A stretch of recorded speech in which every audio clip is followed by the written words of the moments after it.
What's the business, y'all? It's your local neighborhood Super Rig off in this thing. I hope the sound is working and all of that good stuff. Shout out to I forgot who told me, but I was doing a membership live. Completely forgot this was going on. So here we are. We're waiting for the live to start, and they got the music playing and all of that stuff. So we're just sitting here patiently waiting for the event to start. So we're about to see what he has to talk about with Ebro. So very interested in seeing what Kendrick has to say. We're gonna hear some new stuff, some new things we don't know. What type of possible preview we may hear. I can't wait to see.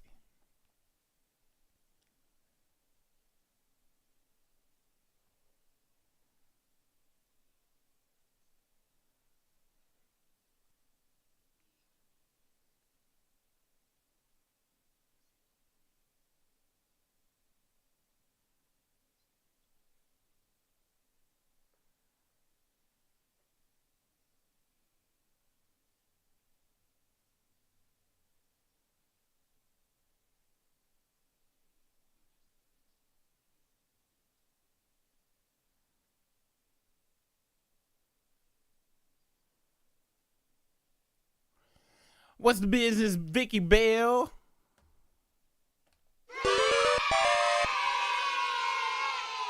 OG, triple OG.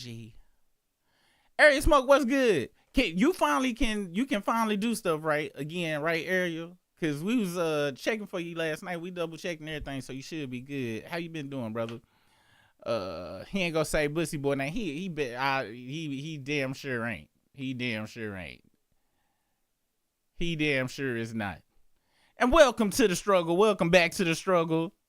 Ariel Smoke has rejoined the struggle now. Now I got some good news and some bad news, Ariel. The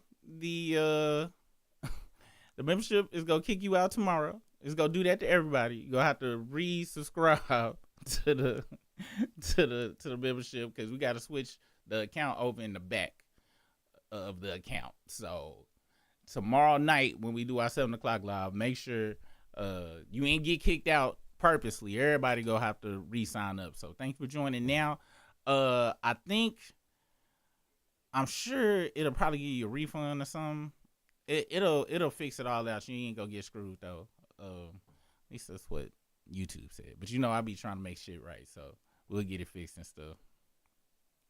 Dude said I've been let out the gulag.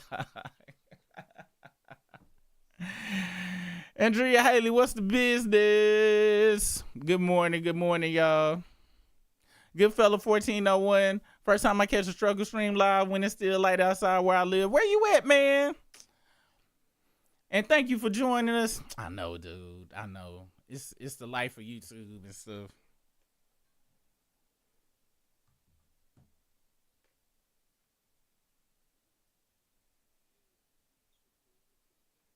Ooh, that was scary. Let me see. Check.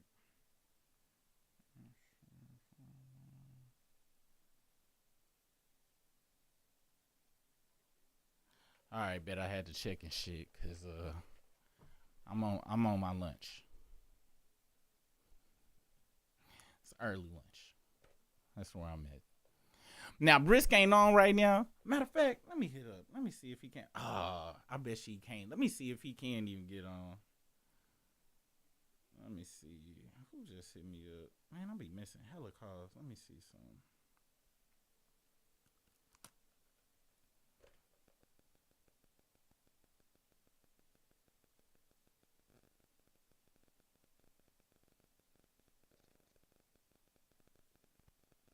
Yo, what's the business, man? Hey, you know that Ebro Kendrick Lamar interview going on right now?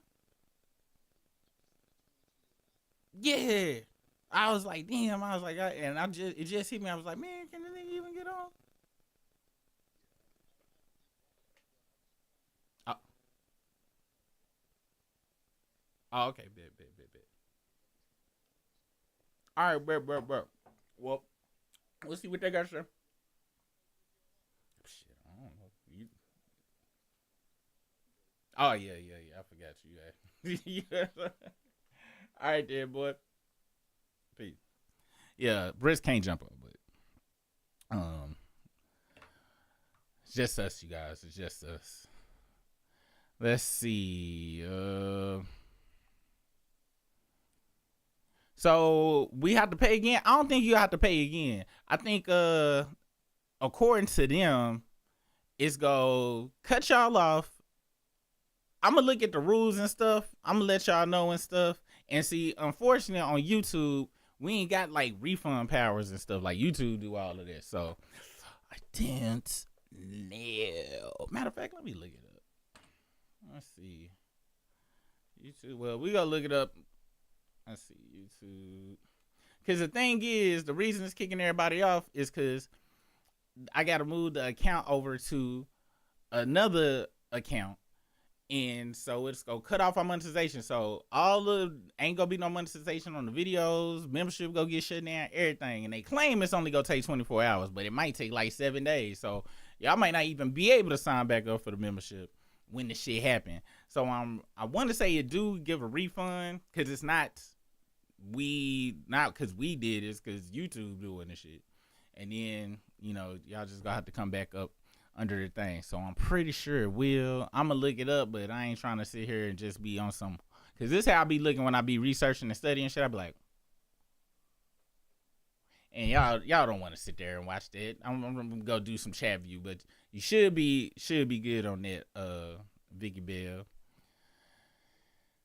Brisk into his house. Let's see. Tip what's a business? Tip OG triple OG. Yo, on my life, I was just telling Brisk the story about the time I got a free trip to Amsterdam, because I was coming from Berlin one time and the flight crew was sleepy. And so they landed in Amsterdam in like the afternoon. It was like 3-4 o'clock in the afternoon. They was like, hey, y'all, the crew got to take a nap and shit. So here's some vouchers and some stipend and shit. Y'all go see the city and shit. We leaving tomorrow at like 11 in the morning or whatever. So I got a free trip to Amsterdam. This is like in 2006. And Amsterdam was pretty hood. I got to be honest with you. We was riding on the subway and shit, and we was looking for the red light district. Didn't find the red light district. We found out we was 2 blocks over from it, and we ended up at this coffee shop, and we met this we ended up at a coffee shop, and then we ended up at a regular bar. We met this chick and stuff, and she was like, yeah, y'all just two streets over. But she liked the dude I was hanging with, he wasn't my homeboy. I met him on the plane and shit, but she liked him. She had a homegirl. She was like, hey, y'all want to go kick it at our house and stuff? I was like, yeah. And my face had broke out. I had spent like 2 weeks in Berlin and shit. By the time of the end of that trip, my face was broke out. This when camera phones at first, this is 2006 camera phone technology, all pixelated. So she called a homegirl, and she was like, yo, a homegirl, she was like, I'm gonna bring these dudes to the house. Her homegirl was like, what his friend look like? They took a picture of me, man. And I ain't gonna lie, as soon as she said what his friend looked, everybody had a look of concern. I had a look of concern. The homeboy had a look of concern, and she had a look, because I ain't gonna front. I had a star crunch face. My face looked like a gravel road. I knew it was not gonna be a good outcome. Took the picture, sent it to her. Homegirl text back 2 words. Killed my soul, but I was prepared. It said, I'm cool. And that was my trip to Amsterdam. Shout out to the Amsterdamians in the Netherlands and all of y'all up in that thing. El Gordo Loco. Let's see. You got a picture of Kobe Bryant in your thing, and you coming over here talking about Glaze and Kendrick. I'll let you really contemplate while you over here, because you're not worth my energy. Let's see. After the SB, I'm going Ghost unless Bruin makes the finals. I don't follow sports and shit. Y'all know that. If you hear, I'm reinstate them. I'm gonna get that shit back up. Let me see if I can do it now. I should be able to do it now. Let me see how I do that shit. Hold on real quick. Hey, Lena Goins. Here's a small token to the struggle. Keep it going. Appreciate you on that. Thank you so much. We really appreciate you. Shout out. Thank you so much. Let me see if I can reinstate them powers of your Thanos powers. Add as moderator. All right, boom. There you go. You have been knighted. Once again, Ariel Smoke. Let's see. It's starting. Here go the music. Here go the audio. I'm Ebro, and together with my Apple Music Radio family, Nadeska, Alexis, we're thrilled to welcome you all to the Apple Music Super Bowl 59 halftime show press conference. We are streaming live globally and on Apple Music, so go check that out. We're excited to be joining the NFL and Rock Nation to bring the Apple Music Super Bowl halftime show to life with a monumental performance by none other than the great Kendrick Lamar. So in a few moments, we'll be chatting with him, but first things first, let's get into the pregame. Nadeska, over to you. Oh, yeah, make sure y'all get them lights up. I'm honored to introduce the American Sign Language performers appearing at this year's Super Bowl. Performing Lift Every Voice and Sing, appearing at this year's Super Bowl. Performing Lift Every Voice and Sing, we have Otis Jones IV. Performing America the Beautiful and the Star-Spangled Banner is Stephanie Nagaris. Performing the ASL version of the Apple Music Super Bowl halftime show is Matt Maxey and ASL interpreter Dylan Guile. Please welcome our official American Sign Language performers.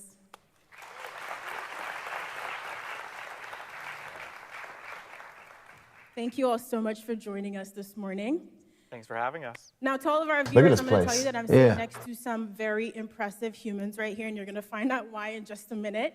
So we're going to start with Matt, who founded an organization called Definitely. Matt, I've never founded anything in my life, so I already find that pretty intimidating. Can you tell us a little bit about your org?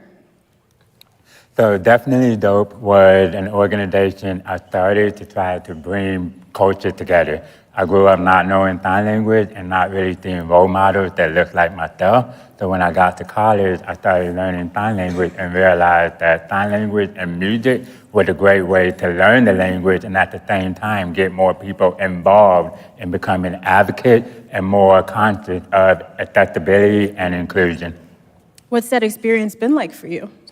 It's been incredible. I think everything kind of skyrocketed when we went on tour with Chance the Rapper, becoming the first ever deaf interpreter to be picked by an artist to join them on tour. Since then, it's just trying to advocate and showcase as much as possible the talent of the deaf culture and community and help people become more intrigued by sign language. So now you see ASL is the third fastest growing language in the country. And just watching it happen compared to no caption, no sign language. When I was growing up, it's beautiful to see the change. That's pretty incredible, and touring with Chance the Rapper sounds like a lot of fun. It's very cool that Matt actually specializes in signing ASL for hip-hop. So I'm really curious now how you feel going on to sign for the first halftime show to ever be headlined by a solo hip-hop artist, which of course is Kendrick Lamar. I think it's incredible. I mean, when I first started learning sign language and started going viral on YouTube, the first song I did was Please Don't Kill My Vibe. And that was a while back, and it was just, hey, that's my vibe, let's go. But ever since then, it's just become a full circle moment. I just kept going. Many times I wanted to quit, give up, but like people didn't understand the beauty and importance of sign language and entertainment. So now to be here at the Super Bowl with two other talented performers and the people that helped make it happen, it's incredible to see the change and progress and still be alive to see it happening. I'm so glad that you didn't give in and give up in those difficult moments. It's so nice to have you here. And now Otis. So Otis, you have a massive following on TikTok, and you don't use the platform just for entertainment. You actually teach classes on there. Can you tell us a little bit about those classes? Absolutely. So I do teach on my platform. And the reason why I teach is because I grew up in Georgia, not really in the heart of a deaf community. And so I faced I'm gonna mute it real quick, y'all. I ain't gonna front, but this is interesting and it is dope. But yes, we kind of do want to just get to the dot stuff. But shout out and see, this is a part of the DEI stuff, right? We want to include everybody. So this is about. I had a deaf friend growing up. His name was John. His name was John, and he was a real cool kid. We never had a conversation with each other, and his parents was vegan at the time, which was very strange. They would eat them vegan wieners and stuff. But you know, shout out to John. I think he passed too, so R.I.P. to John as well. But you know, so they are needed. But Teresa, you're right. Where the hell is that? That's what we're really here for. But we wouldn't even be paying attention to these people if they didn't preload it on. You know what I'm saying? So shout out to them, and it's still interesting. You know what I'm saying? I'm gonna unmute it. Because it's the Super Bowl, but I think more importantly, ain't it ironic when I'm muted, we are having the experience that they live through in life. So maybe just out of respect for them, I should keep it muted. I don't know. Yeah, I'm going to hell. Let's continue. Especially to be signing for Lift Every Voice and Lettucey, because she's also from New Orleans, and my mom grew up listening to Lettucey. So again, it's really a huge honor, and I can't wait to be signing Lift Every Voice on Sunday. I didn't know your family was also from here. That's really beautiful. Did you tell all your TikTok fans to tune in? Oh yeah, I know it ain't because they are deaf. It's just we want the interview. Like, we want the damn interview. I don't give a damn if they had they was sitting here talking about the new burritos that's coming down to Taco Bell. Just we want that. Of course, I will tell them. Yeah. On numerous TV shows. So you're not new to being in front of the camera, but I'm wondering if you could tell us what's the difference for you being on a TV production set versus doing a live show like the Super Bowl halftime show? I mean, they're completely different, because on a TV show, really, I feel like a very spoiled actress, because if I mess up, I can just do another take. As soon as the director calls cut, I get another opportunity to do it. And so you can do it as many times as you want to make sure you get that perfect take. But when for I was a live event like a Super Bowl, back in Little Rock, he had brought this girl over to the crib, so to my that's cousin's huge crib, for us performers. and she came in, but and it's really she was very thrilling. It's attractive, exciting for us, and it's exciting for our everybody trying to say community. what's up to her. We're just gonna go out there and do our best. Yeah, you are. You And seem to me like a one. She didn't say nothing back. And my cousin, who else was like, Stephanie man, is also hey, a dude, founder. Little Mama She does Rue, have why a you bring her? company called And he was like, Pepita hey, Productions. Can you tell us a little bit about your company? And he tapped on the shoulder and Absolutely. So just for pointed some at context, everybody, Pepita said, is a small pumpkin was seed. funny. They're hard to crack. They're hard to break. And I think that's a good metaphor for. Shout out to her.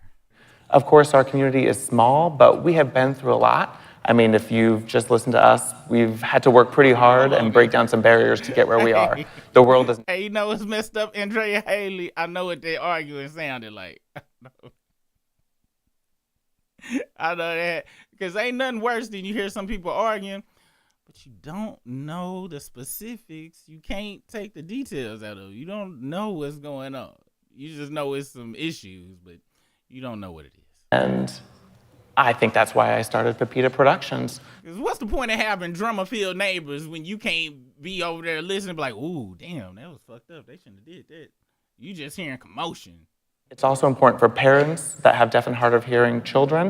It doesn't matter if they choose spoken English or American Sign Language. They are in the deaf community. All are welcome in our culture. And it's just important that they connect to their kids. Hey, you know So what I this wanted remind to me give of? parents a My safe daughter, space she be having to like be school able to programs find and their stuff. way into the And community and the by the industry. grace of And I the also wanted to Lord, serve as a role when you model. go to the I school think it's really programs, important to they see at more least give diversity you in like the entertainment industry. the program I've been in the paper, industry and now. you can I can see say where that your it's kid lonely, at. Like they be sometimes it's like so and so isolating, and the work performing is this, very so and so difficult. performing this, And so I so can't that even way imagine I what it can was like for those who sit came before outside me, in the but I'm trying to hallway serve a better future while the for other those who kids come performing, after me. and then as So soon as that I way hear her we song can come up, make then it I an can go in easier there. entry point for See, them. they didn't give us no I think program. it's so impressive Because how they much knew you've both everybody given wouldn't back log to in your until. communities. And so, Oh yeah, that ain't coming Stephanie, on I'm sure all of the until actors that you 11:47. work with are going to be. So yeah, well, that's how do when you we think go they're going to log in. feel watching you So perform these iconic I'm be songs honest. at halftime? Apple, this is kind of high key for. I hope that they will feel like not, oh, but I'm they not should alone. be getting There platform. you are. You've opened a door But, for me already. you know, now I just have to walk through it. you know what I'm And of course, please, anybody out there, get in touch with me. I'm happy to help you on this journey. And I want them to feel that they can do anything. whatever they want to be, they can do it. Tiptoe in I the think house all was of a my life, business. I heard you can't. I'ma Oh, I'm listen to sorry. also see I don't like think there's really a quick, so future I'll for probably you. beat that And look at me now. steps Look up. at where I am. Bet. And so I just want the message to be that anything is possible. That volume loud as hell. You know, sometimes we live in a world that's not so nice to us. And we have to become a little bit more hardened and be able to claim space. And to this day, people still can't believe that I'm a mother. They're like, you're pregnant? I'm like, yes, it's my second child. They're like, it's your second child, but you're deaf. Like, still, to this day, it's 2025. Yeah, it's really ridiculous, so. Listen, I'm glad that you've continued to push forward and all three of you have built something so beautiful. I'm gonna be tuned in on Sunday and rooting for all three of you, Matt, Stephanie, Otis, and Dylan. Thank you so much for your time. Thank you. This right here is young Dylan from Nickelodeon. What's going on, bro? How are you, man? All right. And he's a big music fan. And he'll have a couple of questions for all of our music artists here today. Kendrick Lamar, you get to talk to. You excited? Yes, sir, you already know. You ready? Yes, sir. Okay. Now we have the honor of continuing our pregame lineup with some very special guests. Please help us welcome the pregame artists singing and performing on Sunday. Lettucey, Trombone Shorty, Lauren Daigle, and Hey, Mom's jeans, yo, for real though. Niggas done put in PTO. This nigga is gonna come out in the last 20 minutes and shit. All right, now y'all are not a protected class of people that I should feel bad for and shit. So we gonna talk over these motherfuckers. I don't give a fuck about these niggas. I can't feel bad for shitting on these motherfuckers. So yeah, we gonna leave these motherfuckers. We about to get let's talk in the chat amongst ourselves. What is they even here for? Why? Ain't that the same jacket that Dennis had on when when TMZ asked him about Drake? He had the damn Glamour Shots glitter jacket. Ain't that the same jacket? This better not be no copyrighted music neither. If we get a strike because the Apple want to play some damn instrumental from a obscure New Orleans bounce song, I'm gonna be highly upset. For real. Good morning. Yeah, they got a Disney kid up there. He scripted. He already got all the answers. You know, he know all of the questions. Like, so Kendrick, he gonna ask some softball questions. I want somebody that's gonna be up there and be like, yeah, Kendrick. So, like, if you could, would you slap the shit out of Drake, like, in person? Like, would you slap the shit, like, full come like this? Or would you open hand like this? Because that's more, that's more disrespectful. If you come open hand, slap somebody like that. Why? You slap somebody like that's highly disrespectful. Backhand, that's disrespectful too. right. So Lettucey, we'll start with you. Ooh, this is scary. Hold on, I gotta see who the fuck this is. This don't say spam on it. Vocal acrobatics that you love to give us. I'm just gonna be myself. But it was spam. I love the Yeah, this damn AI is getting very good and shit. Dirty bastards.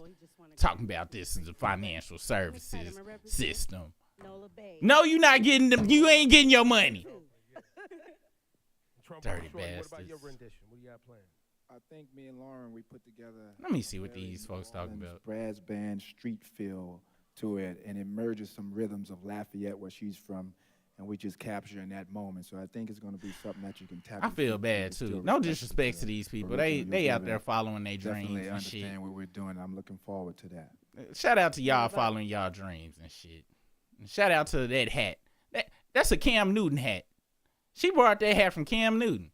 Cam Newton probably at the house right now like, hey, you know that's my hat, right? That's my hat. Let's see. I swear for God, if we only get 5 minutes with that, I'm going to cuss Ebro out on Twitter. Exactly, Vicky Bell. Who the hell is this? Who is it? And no disrespect, this Trombone Shorty. Not her, but I guess one of these people on stage is Trombone Shorty. So no disrespect to these people. It's just they wasn't on the flyer.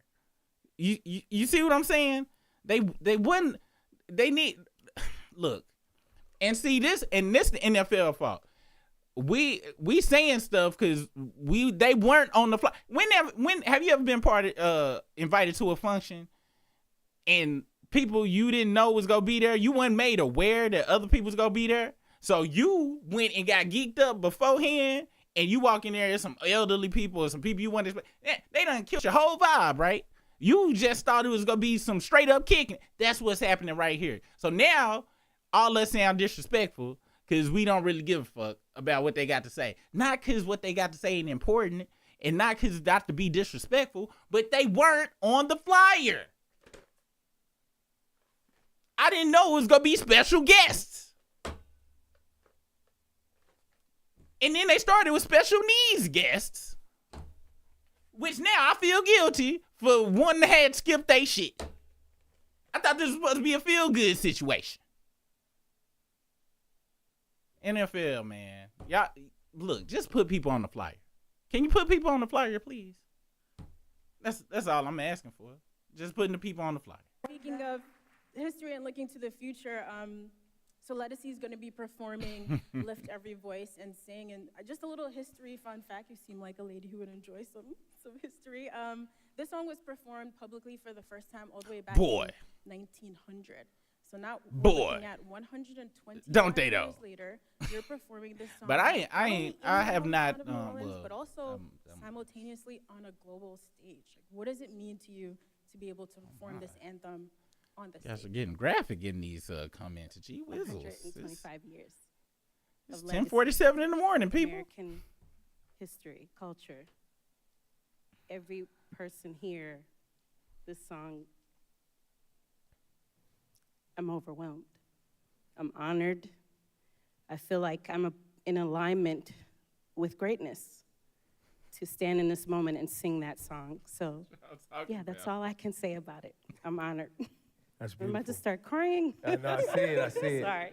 It's a listen. The Black National Anthem is, you know, it's. Hey, Briss got the free flag flying for the downtown I know 2000. you personally, and I know what you're capable of, and I know what you're gonna channel up there, and we're all gonna feel it. So thank you very much. Can I ask a question for anyone, how you contain yourself? Because some of these songs are so emotional, and when you're there performing and you're in the moment, your heart's really in it. Do you ever get to that point where you feel a little choked For up and you real have to somehow though, dial it back? them and Disney stay kids, focused? they all come out all kind of fucked up and I- shit. I All think kind of I'm fucked choked up and shit. the whole time, even the phone call. You know what I mean? It starts there. That's for Can real. you come and sing? But I'm used to this in my career, just like Mahalia and Marian Anderson, standing in moments, representing Hey. the past and Hey. the future and the current state of the world. I'm used to that pressure. Hey, So I Buck just Five, what's the business? remember who Hey, I'm that's doing my it for. Rello I right there. remember That's my dancing. Rello. Shout out to Buck Five, everyone man. You gotta get a. Meaning to What's the be business, man? How you been, man? You gotta call me later. Call me later. Yeah, I do get choked up. I'm choked up the whole time. But I have a job to do. That's what I think about. It's much better John, than not to have you a performed PCB one of for the sure. most popular renditions of a That Star is Spangled facts. That is facts. Banner. And in the last 5 years. So what's your inspiration this time? I'm thinking about my grandfather who just passed. My brother Troy, we played at his funeral. Try not to get choked up here. And I done made fun of this he man's was- jacket. Look, you know- NFL, please put people on the flyer and put whatever personal issues they got. Cause now I'm gonna go for the rest of the day. I feel like a piece of shit now.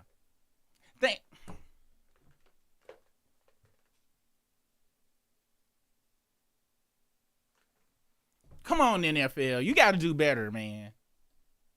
You got to do better. Song is about and should be about. at its Condolences to highest that man. aspirational level. So when I channel that, it makes it feel like it's me, but it's way bigger than me. So I'm just a vessel for that energy in the world to continue. And if that can happen, I might get Word. choked up. That's what's up. On some real shit. Well, That's what's up, but man. it's bigger than- You know, Britt's working on a Energy kids book too. transcends All jokes Give it a aside. little bit of a- No, he is too. That's what's up. a mist, you know. but I think when we're in the moment, when you're channeling, it's almost Literacy. beyond emotion. Who is that? It's a spiritual That's who that- channel that happens, and you get. That's who the one that got the hat on, or the black woman up there. Who is Literacy? I ain't never heard of them. I done seen that name, but I'm not That's a familiar great with goal. that music. That's incredible. Look at these, bro. Don't that look like an old what was that? That looked like an old Platinum Fubu outfit. And in true New Orleans style, you are going to blend those genres for a beautiful rendition. And so we'd love to hear. Man, look at everybody got on jean jackets. Hey, y'all noticed that? Both of them got on jeans and shit. A jean suit. There was a lot of. They wearing the Canadian tuxedo and shit. Hey, on some real shit though, I believe Levi paying all these motherfuckers. Hey, like, look, sales. You know we're in Target right now. Yeah, we used to be in Dillard's. Look, we're gonna have to pay these people to put on these clothes. All right. Canadian tuxedo. You know who can sell it? Kendrick. Get him on the phone. He can do anything. That's what's happening. Because now I got to go get me a damn jean jacket and shit so I can be with the cool kids. We just try to put that together almost like in a pot of gumbo. We just put everything in there and it all works out and sounds okay to me. You know, when I was a little girl, my grandfather would put me on his feet and say, "You got to know how to dance. To live in Louisiana, you got to know how to dance." Y'all just going crazy in the chat. Oh, wow, now. These people, those moments of dancing. These people talk about following their dreams, and this is the conversations we have. New Orleans with the brass bands. I mean, I remember sitting on street. I love corners y'all, and man. My I swear I jaw love being y'all. dropped to the real, floor, and you know, there's so many incredible musicians in this city that are profound. Like they could go into any studio in any part of the for country. real. And it's so it is so tiring, Tyra, being polite. When it ain't that I wish any bad. It's just don't be giving a fuck. You know, it ain't like I wish badness or it's just I don't care. And now it's you gotta pretend like you give a fuck about shit that you don't give a fuck about. That is exhausting. And I'm done. I'm trying to preserve my youth. I can't preserve my youth fronting all day. You got to be real. That's why I'm being honest. That's why I say half the shit I say. Holding how you truly feel in, that kills you on the inside. I really truly believe that. Just say what the fuck you feel. How the whole city. Unless you go lose your job. Now, if you go lose your job, you need to shut the fuck up. We look after each other, and I think that's the most beautiful part to be able to represent. And you'll hear it in the sound. Question for all of you guys. You know, when you prepare for performance, now you're tapping into your spirit, you're tapping into your community, you're tapping into culture, but it helps you gain a greater perspective and a connection, not only to yourself, but did you guys gain a greater connection to these songs in any way? We'll start with you, John.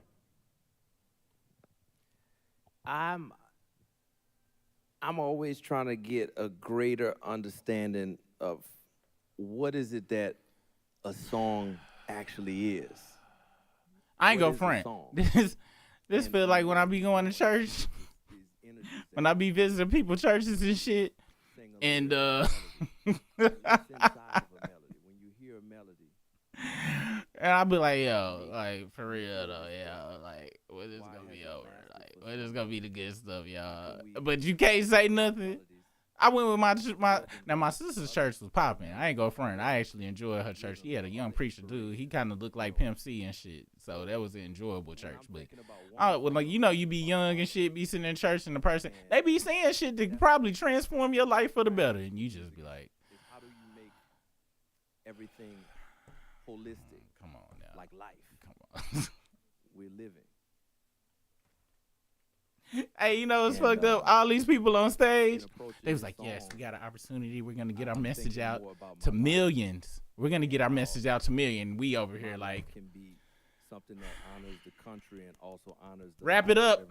You remember from, y'all remember from, our share from Dave Chappelle's Wrap It Up. I don't think about wrap it up. Approaching music. That's how we feel it right now. I would reframe the thought. No disrespect. Think about life. And yeah. And Lettucey for you, any greater, deeper? Lettucey, that's how you pronounce this shit. Lettucey, okay. Or any performance for that matter.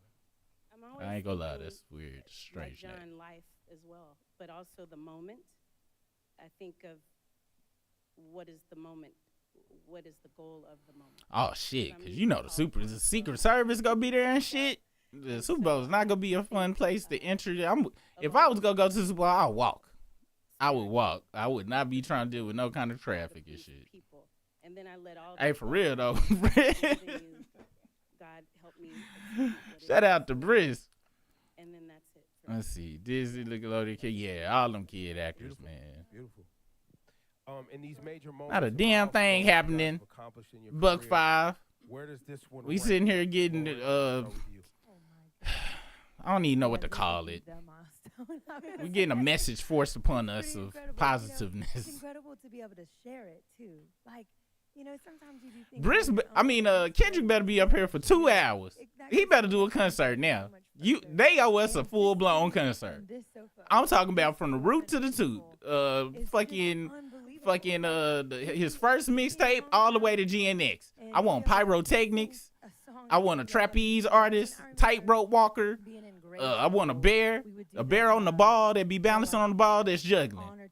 That's what after sitting through all of this, minimum. At minimum. Today. And not like us 6 times. That's what I feel like I'm old right now. I'd be singing it, with friends, and that means so much to me. It really does. There's so much preparation, and clearly a lot of philosophical life thoughts. Not the visitors.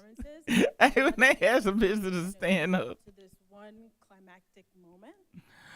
They say, Lil Mama on stage sing better than Beyonce and Kiki Wyatt. All right, okay. I just seen I had seen Kiki Wyatt name on the Shade Room one time. Never heard. I don't listen to R&B like that. I don't listen to Post. Oh, she the one that sung with Avant. Okay, I know who Kiki Wyatt is.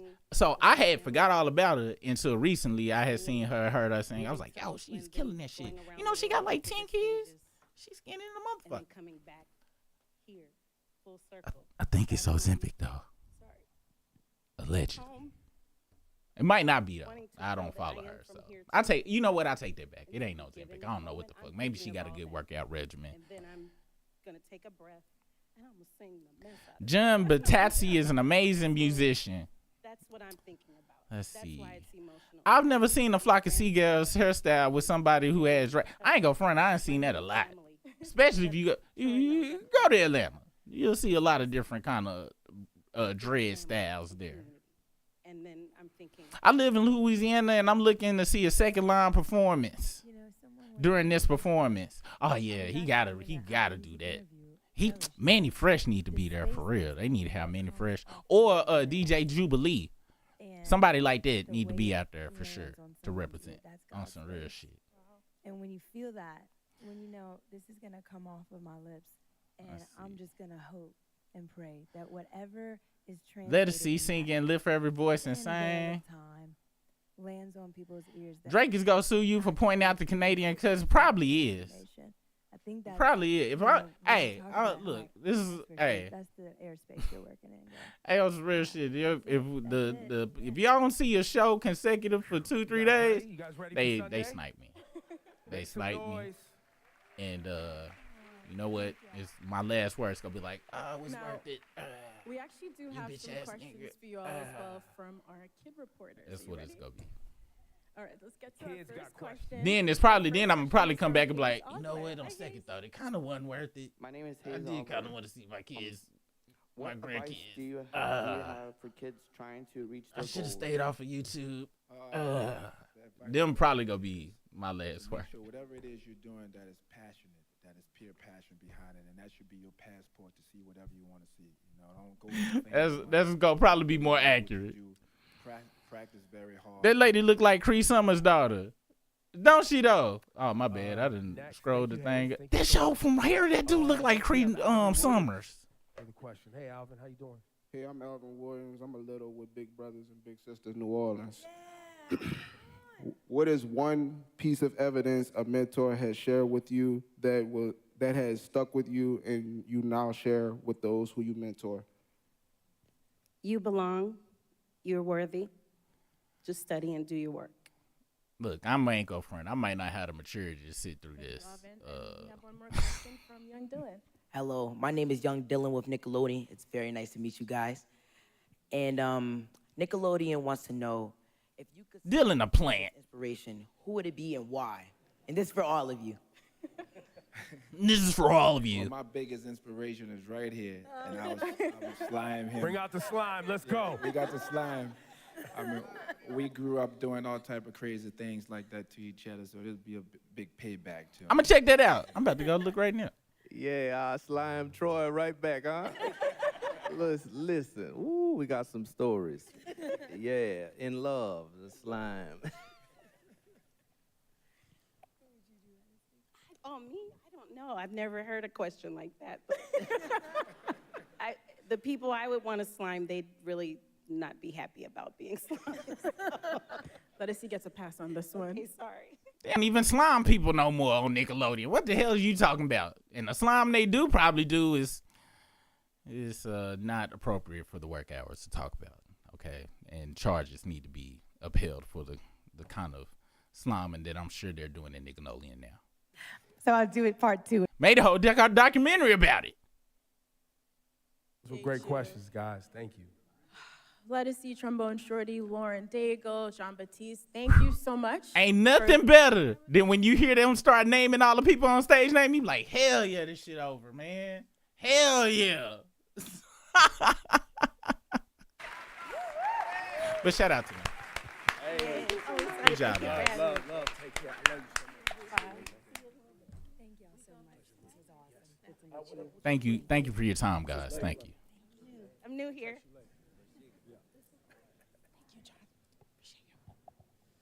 The show rolls on. We can talk about his world-shifting pen, his Pulitzer Prize-winning album, his 22 Grammys, or his seismic impact on music spanning more than a decade. But nobody can speak for the man better than himself. Finally. Please welcome Kendrick Lamar. Mute this though, cause I'm gonna have to talk over this shit. I'm sorry. There ain't no point of me being on lunch and then it gets wiped away by motherfucking UMG copyright. Good morning. How you doing? You know, Kendrick, it's a little bit surreal to actually see you in the flesh because you've always made it a point of just letting the music speak for yourself, which is something I really respect. But the spotlight has been shining so brightly on you for the past few months. I've just been wondering how you've been processing behind the scenes, how you've been feeling about everything happening, all the success. It's just really just I want to look at it like it's just a continuum of who I am, really. I've always stayed to myself. I've always been in my own bubble, whether it's with the fam or whether it's training. How I process it all is just I continue to do what I was doing 10 years ago, and that's like better in myself, better in the craft, and not look at it as bright lights, you know? Mm-hmm. And it may sound cliche, but it always worked for me, even when I was younger, you know, playing sports or being in the forefront of presentations and stuff like that. It was like, I gotta look at myself in the mirror rather than looking at it as a crowd or, you know, fame and attention. So now, early days of your career, you know, Section 80 days, even early mixtapes, and you perfecting your craft as an MC. Did you ever think we'd be at the Super Bowl with this? I wasn't thinking about no Super Bowl. You never thought about the Super Bowl I wasn't with thinking this? about no Super Bowl for sure. We was thinking about the best verse and how we gonna split this $5 at Church's Chicken or something like that. It wasn't no Super Bowl. Going to the studio and getting a meal. But I think, well, what I know is That be gangster. the passion I have now is still the passion I had then. And I think that carried on to the Super Bowl. So it was all about being present. As long as I was present in the studio and present in whatever that line was or whatever that mistake was, rapping or doing the hooks or... Kendrick choruses either or hella whatnot, brolic I was present in that moment. or I he felt that getting passion. puffy. I think being present and not actually foreseeing everything kept me in the grounded state of mind. in order to be at, big stages like this. I think we felt that presence and that focus in your work for the past 15 years. Like Ebro said, going all the way back to projects like Overly Dedicated. And so seeing you perform with Dr. Dre at the halftime show 3 years ago, we already felt like that was the most hip-hop, beautiful halftime show ever. And now for you to come back and be the first solo hip-hop artist to headline, how does it feel being the artist to hit that milestone? And just your thoughts on what that means about hip-hop's progression and impact over the years. But that shit, it made me think about, like, the grind of it. You know what I mean? A lot of people don't see, like, the story before the glory, man. And that shit is like shuffling out your mixtapes and, going to neighborhoods and parties and performing there, hole-in-the-wall spots. It reminds me of the essence and the core response of rap and hip-hop and how far it can go. So for me, that should mean everything because it puts the culture on the forefront where it needs to be and not minimized to just a catchy song or verse. This is a true art form. So to represent it on this type of stage is like everything that I've worked for and everything that I believe in as far as the culture. Like, I live and die by it. This shit done changed my whole family life, so I don't take it for granted at all as far as an art form, Definitely is. It feels like that was a lot what this year was about too, right? Like you, I guess, you took it and put it on your back and you felt like a line needed to be drawn, right? Was that your intent when you rolled out this year? Was like, yo, I'm drawing a line. Like, this is what it is. My intent was to always I think from day one was to always keep the nature of it as a sport. I don't care how motherfuckers look at it as far as like, as a collaborative effort, that's cool too, but I love when artists grit their teeth. Like, I still watch battle raps. I still watch Smack URL from Murder Mook to Lux to Tay-Rock, my bro Daylight. This has always been the core definition of who I am, and it's been that way since day one. So I don't think it was a thing for this year. It was always just a continuum. And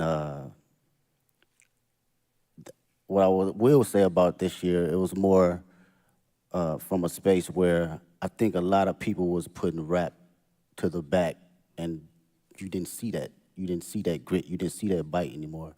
So I always took that in consideration in going into any type of my music. That's interesting. So I hope this makes sense, right?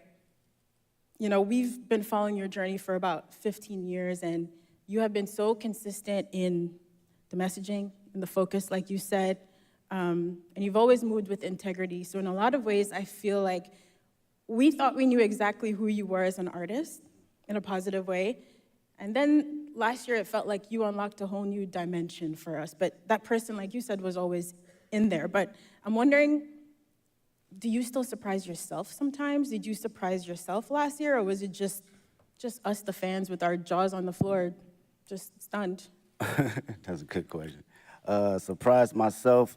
Nah, I don't think I surprised myself because this, for me and for my partners that's been around me since 2005, 2006, like my brothers, they know my personality. They know my capabilities, even when it wasn't presented to the public at first, right? So this is just like a revolving door of what I've been doing in Carson Studios, at the Homie Garage, or my brothers at TDE, or just anybody around the city of Compton in LA. It's just magnified to the level where I've progressed it and did enough hours to know, okay, I know where to place it now. I know how to make it connect with people. It feels like each album, too, getting to this point was like, it was an album for the culture, and it was an album for the critics. You know what I mean? And then it was for the critics, yeah. And then GNX comes along, and it's like, nah. This album for anybody, everybody, and anybody who want it at any time. And you brought that energy. And the energy you brought on GNX was an energy that I don't think was really happening in hip hop. Like, it's a Public Enemy level energy. It's a Ice Cube, America's Most Wanted energy. For sure. Like, it's a classic, timeless energy. talk about your headspace between Mr. Morale and this GNX. Yeah, no, that's great. Go back even further, man. Speaking on that energy, like it's my cousins was like DJ Quick, you know, and Dre, you know, these folks that my people was playing. So I always had that DNA. And you know, you heard that DNA a little bit on Good Kid, Mad City, but I wanted to tell my story first, right? And fast forward to GNX, I felt it was just a perfect time because not only the energy was lost, but it was the energy that was bubbling inside of me as well. I wanted to go back to the forefront of just the bite and just the grit of rap, just all raps and hard-ass beats. And that's like the basics for me. I thought about, damn, what I used to like when I was a kid. Hard raps, good beats, that's smacking, right? And it was a great transition from Mr. Morale because that was my most intimate. I wanted to go inside of my own psyche and my own personal withdrawals and see how it connects with the public and who can relate. So during this time around, I think it was necessary of coming out of that cocoon and feeling like, okay, I arrived now. I can spread my wings and show every state of who I am as far as Kendrick Lamar.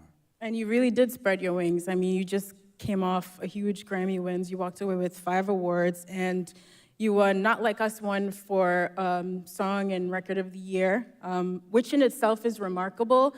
But I think for people who love and respect hip hop and the roots of this culture, the competitive spirit of it, it has been a little bit mind-bending that you created this massive cultural award-winning anthem out of a battle rap song. And maybe the something Nickelodeon after you kid got off that ass. Grammy stage, you got home in some quiet time, what was going through your head? I was just thinking about the culture, really. It's always that for me first. I'm not even bullshitting with you. It's like, when people talk about rap, man, the conversations I hear, they think it's just rap and it's not an actual art form. So when you put records like that at the forefront, it reminds people that this is more than just something that came 50 years ago and like kind of like belittle it. So I love to see that it gets that type of recognition for just straight raps, from awards to the billboards, all that, because this is truly just as big as an art form and a genre as any other genre. So that's what I think about, and I feel accomplished being able to do that. You know, whether somebody else come behind me and do it again and quadruple it, I love to see it. If that was my purpose to do that, then that's exactly what it was for that particular moment. I think people often miss the significance of that Record and Song of the Year award, because that Song of the Year award is a songwriter's award. Like, it's not just the biggest song. It's like someone wrote a song. And you as a songwriter, when you see your name up there and it's written by Kendrick, and that's it. Yeah. That's powerful, and I think to what you're saying, I think there's a lot of people who have become fans of hip-hop, and they you know, you like the songs you hear and know, but you're not actually tapped into the work that it takes for you to generate the output, the art. Exactly, man. As a writer, you know, and that's what I can appreciate the most, and knowing how much time I dedicated over the years in just trial and error, writing the most terrible shit to some of the greatest shit. You know, we all do it, from writer's block to figuring out how to find inspiration from the most non-popular aspects around me. So it's like, knowing that trial and knowing what I put in as far as my thinking process and what it takes to get there, I do not look at it as a small like endeavor because it's a hit record. No, it's actually some writing in that shit. You know, whether it connect with you on a spiritual level, whether it connect with you on a comedic level, whether it connect with you just on a personal dynamic. Layers. It's still from a writer's point of view. Yeah, you are an incredible writer. There are songs on GNX like Reincarnated. I didn't know what to do with that song for the first few times I heard of it, just trying to figure out where you possibly came up with the inspiration for a record like that. Like, when you're working on those songs, are you going through multiple versions until the right thing comes to you? It's hard to fathom, I guess is what I'm saying. Yeah, well, records like that, first off, shout out to Tupac. That's the number one inspiration. That was always one of my favorite records from him and Outlaws. with records like that, it's always going into my mind of like, what if, right? And crafting out my what if ideas to the masses. So when I think about concepts and I think about what I actually believe and what I feel, I just go through a breakdown as if I'm reading a book, you know, and how I want people to hear this from a book sequence. So my initial process is, okay, how can I open them up to the story, and how can I drive them to the ending point to make them feel truly exactly what I'm trying to convey, whether they take their own perspective from it or they take mine. I just want you to feel it first. You know, the writing is there, now it's up to me to perform it to where you can feel it. Yo, give it up for this guy, Kendrick Lamar. Y'all too quiet, man. This guy, you know this guy he doesn't sit down and do this too often, so this is a very special conversation, and we appreciate you, bro. I really do. And shout to SZA too, because you guys are making history right now. Hell yeah. And you've seen her from her humble beginnings like she's seen you from your humble beginnings. You've watched her find success, and now y'all sharing the stage at the Super Bowl. This humongous tour that's rolling out next year. Talk about this moment in both of y'all's career. Have you guys had a chance to even see each other in this moment and be like, yo, like? We haven't even had a chance to crash out about it because everything been moving fast, like far as production and rehearsals and stuff. So we speak, but we haven't really got a chance to settle into the moment. For me personally, watching her, you know, her career and where she's come from, it's amazing to see. I get to finally see how certain individuals see me come up in the process, because I seen her day one coming in the studio and writing songs, throwing away songs, writing another song, throwing away songs, and songs is hard. And I understood that process though, wanting to be great. You know, even when we, you know, people saying this is classic records, you're like, no, you know, I'm gonna write another one. And I understood that and I seen it, so to see it now magnified is like, she always had it, man, she always had it. And I'm just honored to be next to a talent. Yeah, you've both worked really hard to be here in this moment, and on Heart Part 6 is really amazing to hear you detail that journey for old and new fans, you know, coming up through the ranks at TDE and now launching your own agency, PG Lang. So performing at the Super Bowl halftime show is very much, you know, us as fans getting to celebrate you and this beautiful musical legacy, but also now you're stepping out as an entrepreneur. What has it been like to build your own business and to also showcase some of that creativity from your agency on this platform? Oh man, I love the process. Shout out to PG Lang. Make some noise with PG Lang. Yeah,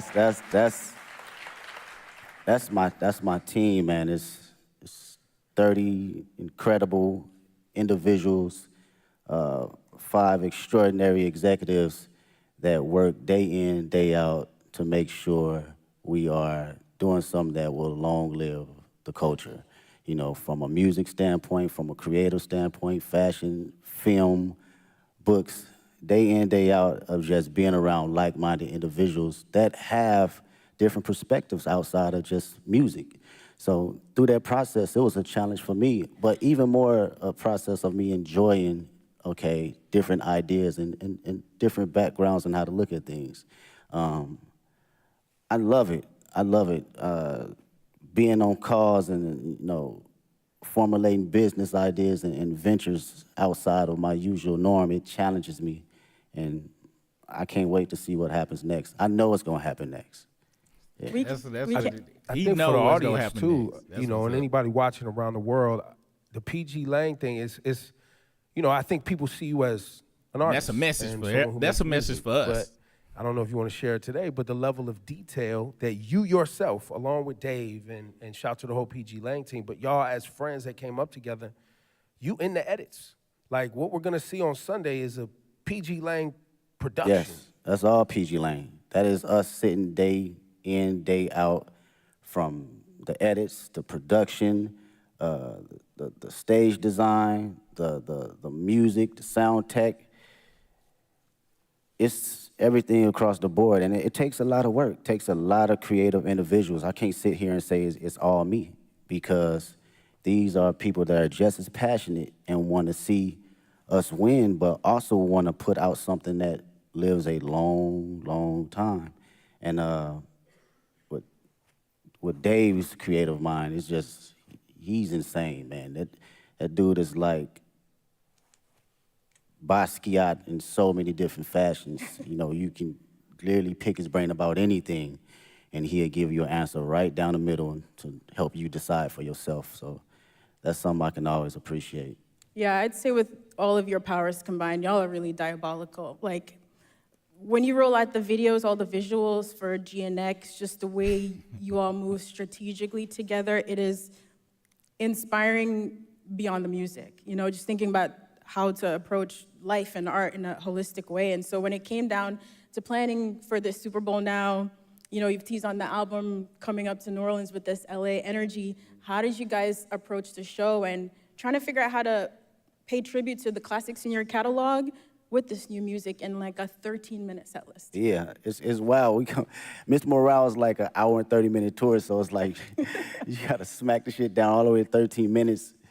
It's kind of wild, and it's interesting because it lets you know kind of where you at and your perspective on how you think about catalog and the music. For me, I love being present. I love being present, man. It's my favorite. It's very hard for me to live in the past. It's very hard. I respect the past wholeheartedly, but being in the now and being just locked into how I feel and the energy I have now, that's the LA energy for me. That's something that I want to carry over to New Orleans and for the world to see.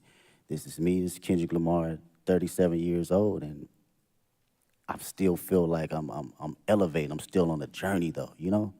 And I want that energy to, you know, ooze out into the televisions and to the people that's in that building. Well, and on that, you know, the connection between black culture and New Orleans and how important and shaping our ancestors were in this town, music, jazz, all that. You always put our culture and black culture at the forefront of your brand, your music. Same thing in LA. A lot of our family members moved out to California from the South for new opportunities. Man, So what? there's a big connection between LA and the South. So when you say you walked in to New Orleans with that LA etiquette and all of that, I don't know if people really grasp that, but you got to be feeling that energy. That's a bar. Like when you are out ready on Sunday to do your thing. That's a bar. It's crazy, bro. Out of all my friends, LA, us growing up, all our grandparents either from Louisiana, Texas, Chicago, like, period. So our dialect and how we talk, it gauges from like the South and like the Bay Area. So like going to the store, we say finna. I'm finna go to the store. Like, that's some South shit, you know what I'm saying? That's not no LA, right? So that energy right there and you know, making that correlation, it means a lot to me for people to understand that. And the culture and just being black, I can't help that, man. It's just not something that I think about or even try to like go, I'm black. Shit, it's just go. It's in you, it's not on you. Yeah, it's gonna come out every time. I can't sugarcoat it. You know, I can't downplay it. I'm at a point in my life, I can't necessarily fake the funk for nothing. And I've always had an essence of that, but you know, you have kids and shit. That shit's like, I have to be who I am authentically. And if, you know, the world can't accept that, then so be it. But who rocking with it, I'm gonna put it all the way out there, you know, whether it's in private or whether it's on the main stage. Yeah, I don't think a lot of people and a lot of artists stand in themselves as authentically as you have. And I think one of the questions we've all been wrestling with over the past few months, watching you and the way you've moved, is really what is the role of an artist? And I think lots of people have very different definitions, but young Kendrick, again, back to overly dedicated and Section 80 mixtape Kendrick, and GNX Kendrick, Super Bowl, Grammys Kendrick, has your idea of what the role of an artist is, you as an artist, has that ever changed? I don't think I knew exactly what my role was early on. I had maybe clues of it, but now today I can truly say it's to express myself and express things that people can necessarily say on the daily and for them to actually relate to. And come from the most vulnerable place where people can actually feel it. I think that is, for me, that's the role for me as an artist. I don't give a fuck what place it come from. I could be the most angry person on the record. You gonna feel that shit that day if you woke up and you felt that. You wanna smile, you gonna feel it, because I'm gonna make sure I'm present that particular time in the studio, in the booth, that I feel happy and I feel energized and I feel, if I feel frustrated, you gonna feel it. And Yes.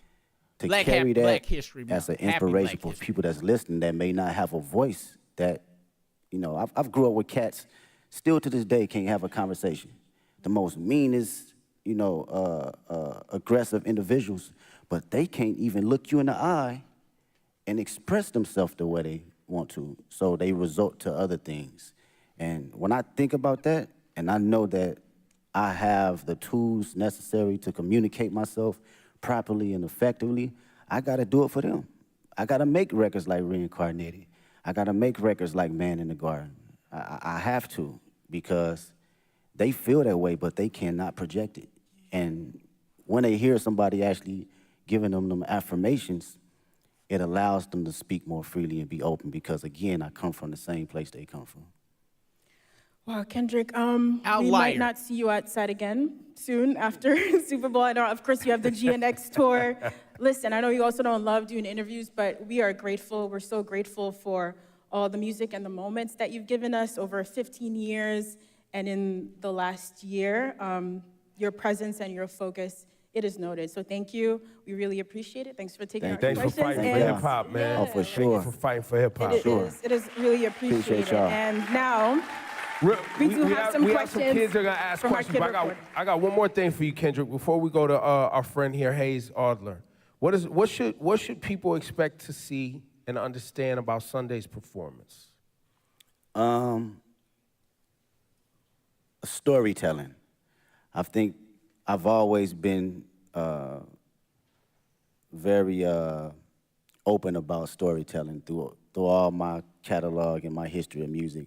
And I've always had a passion about bringing that on It whatever was. stage I'm on, whether it's But it was a war packed. tour or whether it was 500 people at Key Club. I've always had a form of that. So I like to always carry on that sense of, make people listen, but also see and think a little. I think this is going to be one of those performances where people are going to be digging up Easter eggs for I mean, years, that's the Kendrick years thing, to come, right? Even when it's not an Easter egg, people gonna make one up, right, Ken? Hayes, this is Hayes Adler. He's got a question for you, What's up, Kendrick. man? Hi, Kendrick. What's going on? How do you prepare for such a big performance? Do you have a favorite way to stay healthy and active? Yeah, I do some laps, whether it's some sprints. If we talking about, let's go from, okay, on the physical level, I'll give you that.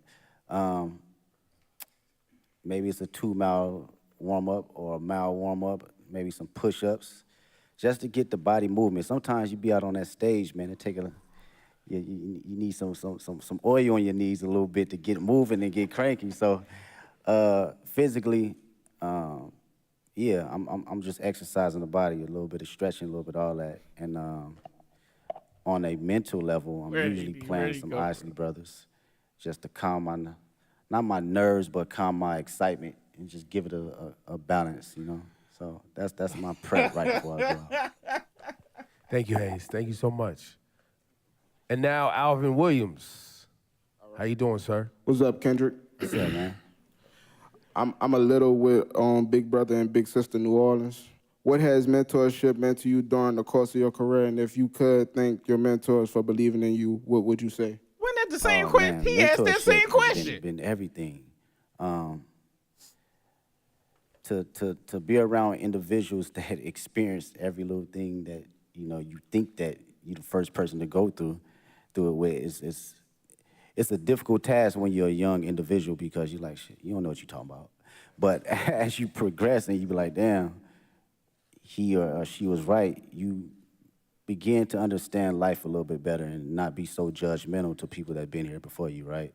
The greatest thing I would say mentors, a couple mentors that given me was like affirmation, and to always give myself space to believe in who I am, even when I wasn't feeling it. right? You can accomplish so many small things or big things, and you still can fall in a slump where you doubt yourself. And even though these mentors haven't seen the spaces and been in the places I've been in, it was always time to allow me to share exactly who I am or how they see me and what I'm capable to give to the world. And I think that goes a long way, you know, from people in the highest places and the lowest places. We all need them. All right, thank you. Thank you. Thanks, Alvin. And we have one more question from young Dylan. What's up, Mr. Kendrick Lamar? There you go. That's Yes, sir. an artist right there. Yes, sir. It's a truly honor to meet you. And my question I have for you is, what advice could you give to kids about not being like anyone else? And how could they stay authentic while pursuing your path? It's a great question. They said the number one thing people feel in the room, you know, over love and over fear is being authentic. And this is my homegirl, Ink, actually, we was talking about this in the studio. She brought this in the studio. And I was like, damn, how many times I've been in a room where people felt you so intensely that it inspired them and it inspired the person next to them and inspired the people in their household. So how to stay authentic? Was that the question? Or you have to believe in yourself and have to know that it's only one you. You're an amazing individual, unique. You're a miracle. I wake up every day and I'm like, this shit is crazy. Yes. Not crazy from a standpoint of being a celebrity. Crazy, just life. It's just wild. When you really sit down and just think about it and just bug out on some wild shit, it's wild. And to know that you are in this existence and in this world as one individual, is only you, you have to know that you got to carry that authentic nature of allowing yourself to say, real question, this is who I am, this is how people going to see me, and also going to respect me, and it's going to inspire people to have truth, because when everyone's authentic, what comes out of that is true love.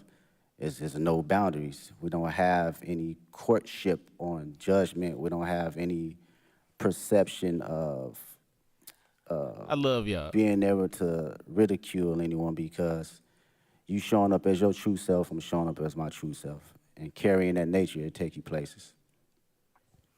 Appreciate His you. answers are just as thoughtful as in the music. It's ridiculous. Thank you, Dylan. Thank you, Kendrick. Appreciate you.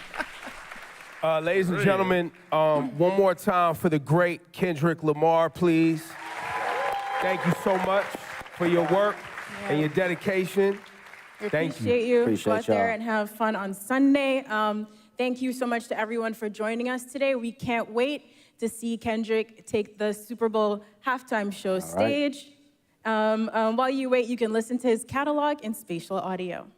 Now look, shortly after the performance, you'll be able to stream the full halftime show right there on Apple Music. You can listen, you can watch, you can sing, all the things Kendrick all the time on Apple Music. So one more time, for all of you, Kendrick Lamar, thank you for delivering as usual. The show What's on up, Sunday is Biddy? gonna be special and amazing, I'm positive. Thank you all so much. All right, y'all. What did y'all think about it? Let's get some honest feedback. All right, what did y'all think about this? The Kendrick part, not the part where not the part. I like that look of concern. He's like, I gotta save the world, and I might not be able to do it, but I'm gonna at least try. That's the look he got right there. It's like, I gotta do something, but I feel so sorry for this horrible world. Listen to the Froster. I gotta do something though. I'm gonna try, but pity on all of you guys. That's the look you got right there. What y'all thought about it? Let's get that. Let me get this shit off the screen, and let me pull myself over this way. Get that right there. Right, Sean. Pull this here. Gonna move this over here. See what y'all talking about. Zoop. I don't want to block my homies down there. You know what? what? I'll do this. That's what I'm gonna do.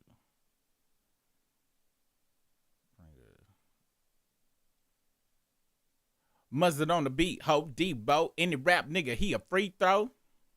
Man down, calling ambulance. Tell him breathe, bro. We'll never let niggas to the cross. See, walking around like Tizo. Let's see. I'm sorry, I'm doing on live editing. You're not supposed to do that, but sorry, we get over here. We can give a fuck. I'm supposed to have this shit already set up, but I don't. Y'all know how I am. I got some notes. That's what I was writing down. He said some shit, but we gonna see what y'all talking about. Could have done without the halftime performers. Yeah, I didn't give a fuck about that myself. Hey, Tip said not the special need when they pulled that kid, that one kid. We was all like, okay, all right. I thought we already got that representation already. Hey, Mr. T up in this thing. I forgot about you, Mr. T. Let's go get you some airtime off in this hole. It was very surface level, which I was expecting when his actual music takes months to decipher. I mean, let's be real. The way Kendrick was up there, it was more on some, y'all know why I'm here. You see what I'm saying? Like that was obviously the NFL said, yeah, we need you to do some press, some promo, can you get up there and do the thing? So it was obviously unnecessary to Kendrick, but it is what it is. Let me turn this off real quick. It was definitely like, you know why I'm here action though. You know what I'm saying? And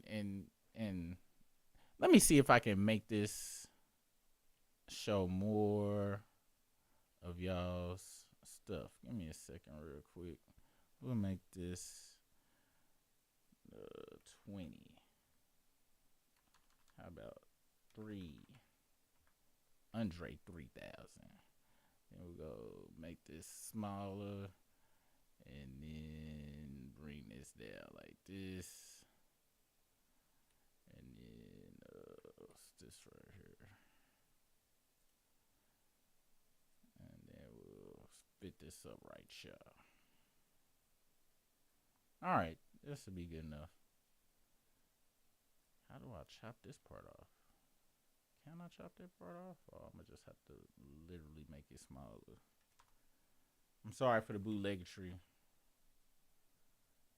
Y'all know how it goes down over here on the struggle string.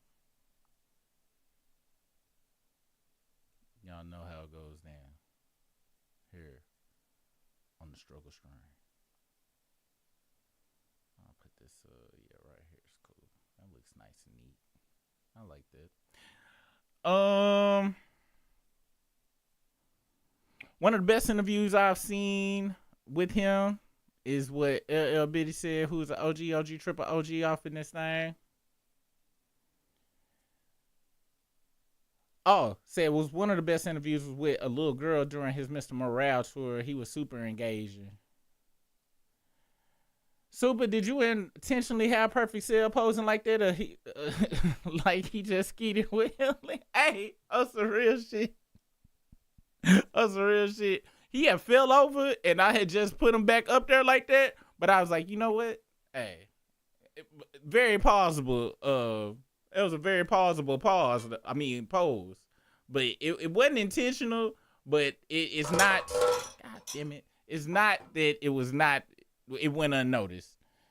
And sometimes I'm like, if it ain't broke, don't just leave it. If it ain't broke, don't fix it. So, it is what it is.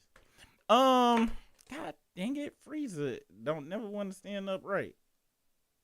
Get yourself together, Frieza. Come on now, bro. All right. So let me go into my notes. He talked about some stuff that I really fucked with. And of course he always got some deep messaging in his shit. He just don't go out and do shit for no reason. He says, I'm sorry, I'm very selfish Day One fan. I can only think pedestrians have to get to know who he is as an artist now. And it's going to take some time, man. If you and y'all know I ain't no deep Kendrick super fan or nothing like that, but y'all know I am a what is it? I know a little bit about everything. At least I try to. So it's very obvious this dude is a very creative, very intentional person. All right. He don't do shit just for the Willy Wonka of it or anything like that. It's gonna take people time to be able to not only to consume but digest what he does. Now, Not Like Us was perfect because it was able to speak to people, because then it's a marketing thing out there. Your message got to be able to connect to everybody in the language that an 8th grader can understand, okay? It's got to be very simple and basic for the masses really to be able to consume it. Kendrick knows how to do. Remember when Jay-Z said, they said I used to rap like Common Sense, and then I went platinum, I ain't rap like Common Sense. You got to dumb yourself down. He said something about dumbing down his raps and shit. And you got to be able to, it takes talent to be able to take a good message and not dumb it down, but simplify it while keeping your initial message that you wanted to convey and make it to where people can take it in and still get the lesson or whatever message you was trying to get. And Kendrick is 100% great at that. You know what I'm saying? He brought up a conversation that, well, before I go to the Drake shots, somebody brought up him having the kids, him talking to kids directly was hella intentional. I feel like it was intentional. Then a motherfucker on some, cause the only time we ain't seen Drake talk about kids is Millie Bobby, or he doing some weird ass shit or whatever, and he ain't really got no special story to tell nobody. That was hella intentional, but him talking to the kids was intentional. Them questions though was trash. Them questions they gave the kids was hella trash. Old buddy from the Boys and Girls Club, you know, he was definitely on some I'm just trying to be out of school today or whatever situation he was in. He has the same questions to the first group and the second group. And that's just some Hollywood shit. I gotta be honest. That was some NFL shit, Apple Music shit. They just had to do that shit.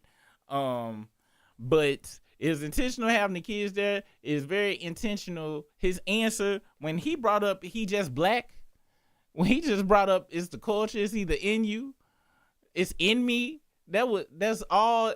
Of course he wasn't gonna say Fraudry's name, but that's a message he been conveying through the whole beef. And that's what the fuck I've been saying since 2007 and shit.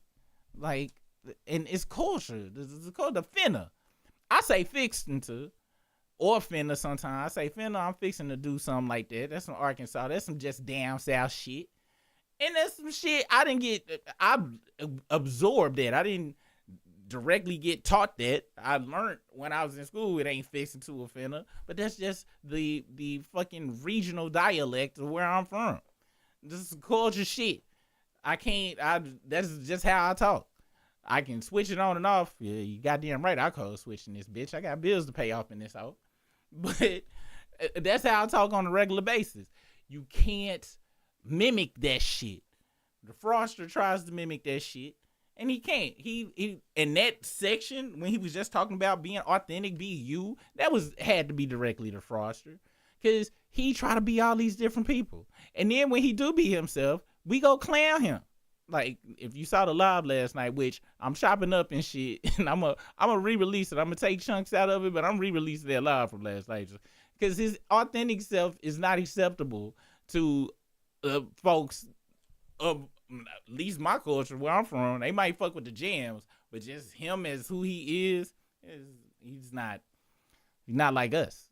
You know what I'm saying? That's just on some regular, just culturally shit. He didn't grow up like us. He didn't go through none of the shit we had to go through. He can mimic it all that.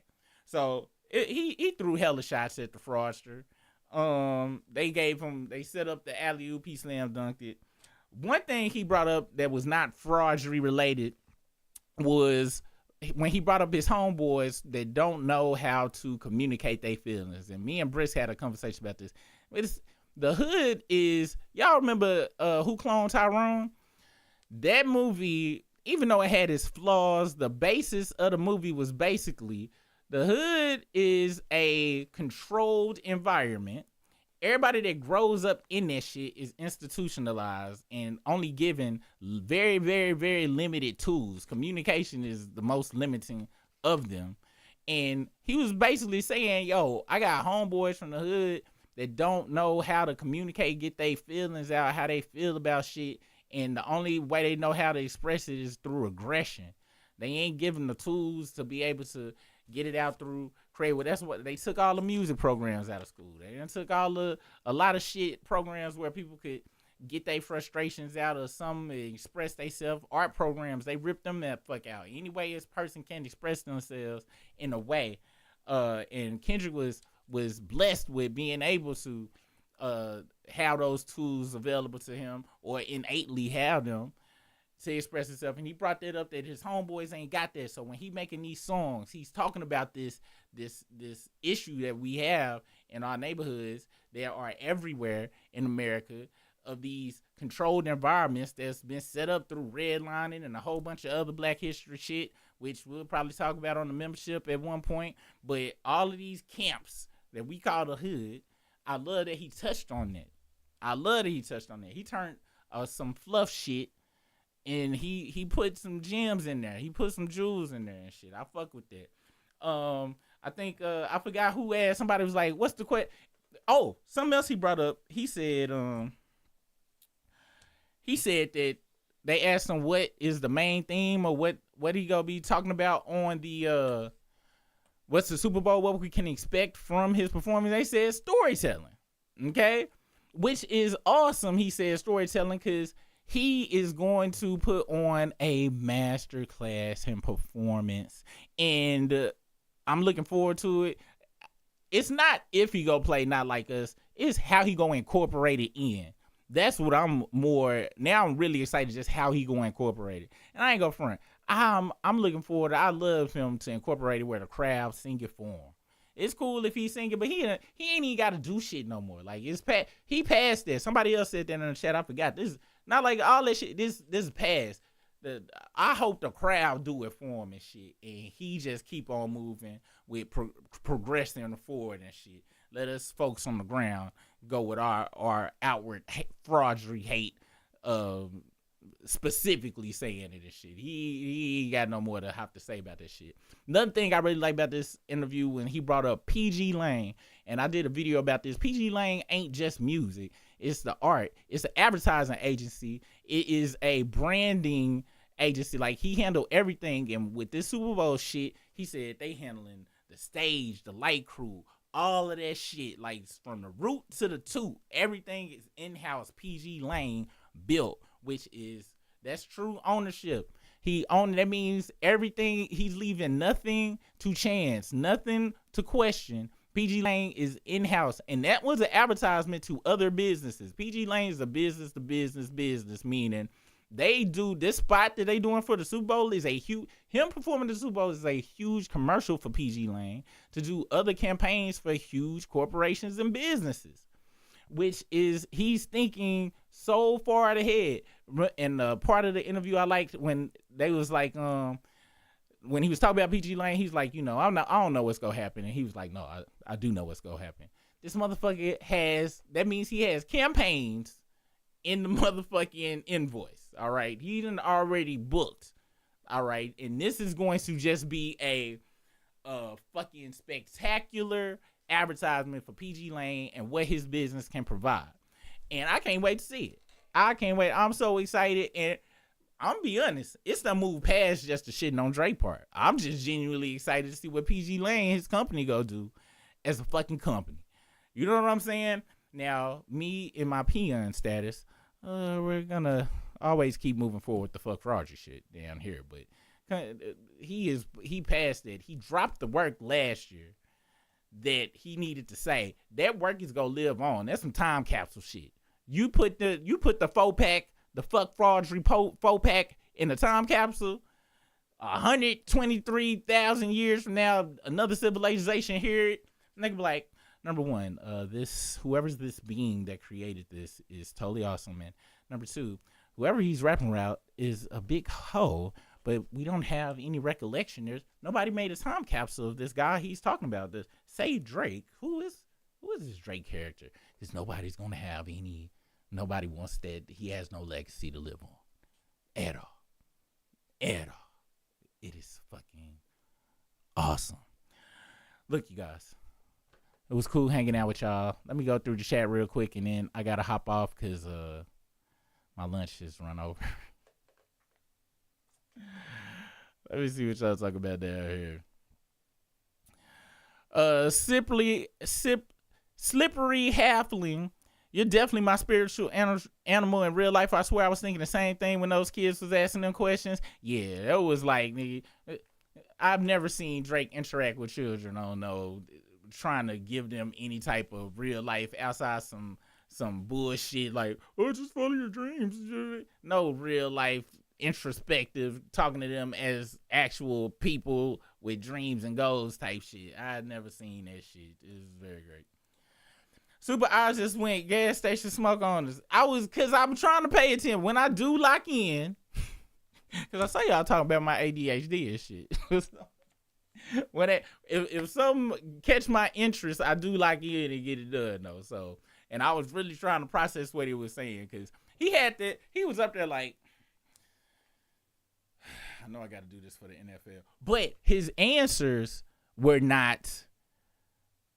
His answers were good, like engaging answers, even with, and once they asked him the questions, he didn't have the look of I don't give a fuck. He was very relaxed, and he got you know what kind of swag he got? He got Denzel Washington swag. He got I've been here since motherfucking 87 swag and shit. Like, you know, like he is very secure within himself, secure within his message. He knows what he is about. He knows what he is doing is about. So when they finally start asking them questions and shit, I got sucked into this whole thing. I was like, yo, okay, all right. And of course I was looking for the anything I knew for a fact was a direct satellite missile attack at Fraudry's fakeness, which he did with precision. All right. But yeah, I was locked in on it. I was locked in on that thing. On the interview, not that thing. Super pause. If Briss was here, the damn, I'd have to shut this shit down. He would have been like, pause. I was like, you're right, Briss. That was a pause. I think he did the interview for the kids. Kendrick moves and Secret playing. Yeah, this what we about to see at the Super Bowl is gonna be. It's gonna be some Basquiat shit. It's gonna be some hella artistic shit. It's gonna be some hella entertaining shit. I think he gonna hit every demo, all the demographics, and we gonna be seeing soon if you into the trades, if you into the entertainment business and shit, you gonna be seeing PG Lane at the end of movies and shit, movie trailers and all sorts of shit. PG Lane, I really feel like it's gonna be crazy. Listen to what he said. I got 30 employees and 5 executives. All right, he is not playing. He didn't he didn't do no OVO sound and shit. I'ma sound some artists and shit. Da, da, da, da. Do you know what being a record label really is? You get somebody to do all the work. You put the money up, and then you don't do. You know what I'm saying? This nigga really created something that can create actual product. You see what I'm saying? And it can employ multiple people. When he doing all this shit, when he was talking about the sound and shit, they contracting other small businesses or maybe big, medium-sized businesses to come do all of their work. All right? So he's employing. I remember, I forgot who, I think it was Daylight, and I forgot what podcast he was on. He was talking about a conversation he had with Punch, and they was walking through a setup for one Kendrick's tour stops. And he was like, look at all this, man. All this came from an idea I had. All these people feeding their families from an idea I had. All these little smaller companies, you know what I'm saying, able to feed their employees from an idea I had. And it's just crazy. And it inspired Daylight. He was like, yo, somebody planted a seed, it grew, but look at all the people it's helping.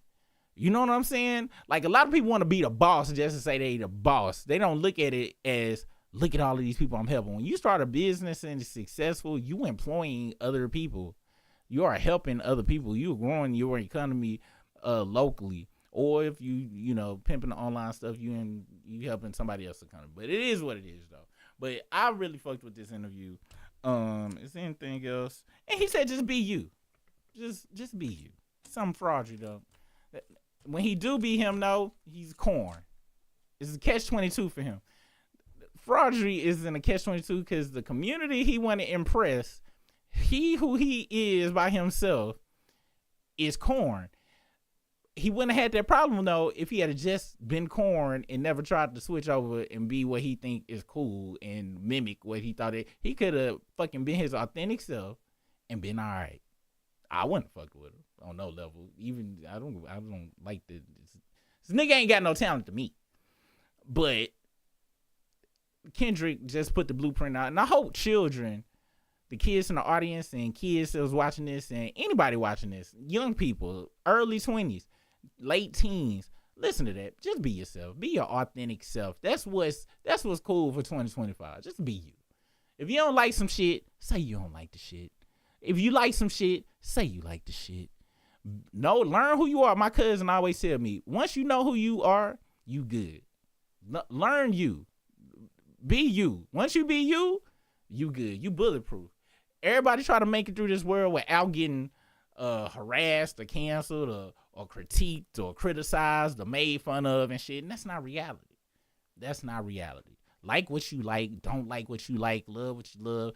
Tell people and also you ain't got to tell everybody what the fuck you like or don't like and shit either. And sometimes you just need to shut the fuck up. But be yourself and you'll never fail. You'll be able to go to sleep at night, look yourself in the mirror, unless you like super ugly though, because sometimes you can't. It is like a, you know what, I'm getting off the ADHD almost crept in there. But yeah, man, that's all I got, man. I got to get on this bitch. Thank y'all for watching this thing with me. All the members that's out there, don't forget, you're going to get kicked off. Re-sign up. See y'all tomorrow, 7 p.m. And members, I'll be on it in the morning for our the preview to my other channel show. Make sure y'all go check out my other channel at Super Rig. This is it right here. HTTPS. What is it? How do I do it? It's HTTP. Hold the fuck on. Let me show you. And this is about to be ugly than the Mickey Ficky. But I'm about to do it. And I don't care. I don't care at all what I'm about to do. I'm about to show my channel. And this is not going to look good. Let's see. The Super Rig Show. Go follow my other channel. My solo channel. Go follow Britt's solo channel as well. Go follow both our shit. I can't find the shit. Damn it, the link is in the description. I got to get the hell up off of here before I get in trouble. I'll see you guys on the flip side. Thank y'all for joining us. Thanks for all the super chats. Thanks for all the likes. Oh, yeah, hit that like button, too, on your way out. Go on and hit that.